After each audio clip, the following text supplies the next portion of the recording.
I think it's very frustrating when you're someone who spends every day immersed in the scientific data and evidence for homeopathy.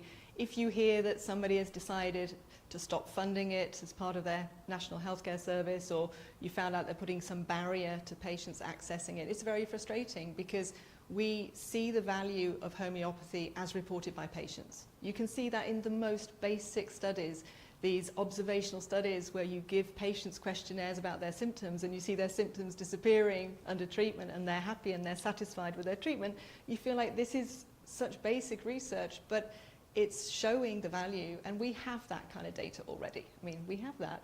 So you think at the very lowest level of evidence, we tick the boxes already to say homeopathy is clearly helping patients, the patients are happy using it. So that should be enough in a way. Then you start to factor in all the challenges of healthcare in 2025. So we've got problems with antimicrobial resistance, we're meant to be using fewer antibiotics, we've got problems with polypharmacy, where patients are on far too many drugs. You have one person on 8 different medications, all contradicting each other and confusing each other. It's really challenging times. Then you've got cost, so you've got spiraling drug bills. Then you have a problem, certainly in the UK, nobody can get to see a doctor. It's almost impossible. And they say, oh, there's a wait time of 2 weeks for a child with a fever. That happened to my neighbour the other day. And you're thinking there's something horribly wrong here. So when we know as homeopaths and homeopathic researchers that this medicine does help people and we have a growing evidence behind it, then I feel like people should be taking a very serious look at it and looking at it not in a sort of aggressive fashion of you prove yourselves to us, in this kind of negative way. It should be, okay, tell us what you think you can do. Let's listen to this. You're saying you can help people, you're saying it's relatively cheap, you're saying it's extremely safe, and you're saying this is what it can do, then I want to hear this.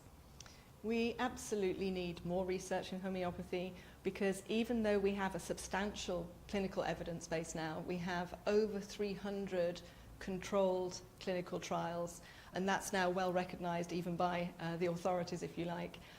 Those studies are scattered over far too many medical conditions. So right now a study has just come out looking at just 254 of those clinical trials. Those are spread across 136 different medical conditions. So you can do the maths and see that we have a problem there, that it means there's between 1 and 2 trials per condition on average.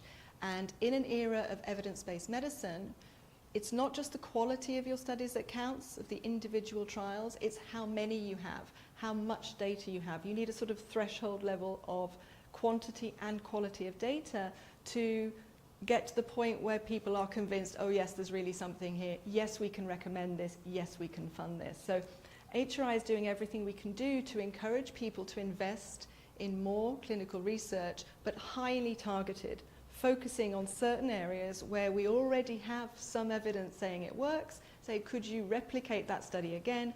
Could you take this a step further, perhaps with a larger number of patients, really to go from something that's promising to something that's conclusive? What I would like to see most for homeopathy is the homeopathic research being taken seriously. And what I mean by that is just assessed in the same way as everybody else's research, just perceived with an open mind, someone who knows nothing just saying, okay, let's see your data, without a sort of resistance to that concept, without prejudice, without a negative immediate reaction. So I'm really looking forward to the day when we have a paradigm shift where when you talk about homeopathy research, it's not controversial. It's not a big deal. It's just very normal. It's just medicine. And you talk about your trials to say, oh yes, it works for this, it doesn't work for that, and it is no big drama. I would really love to see the debate and the drama and the emotion taken out of this subject.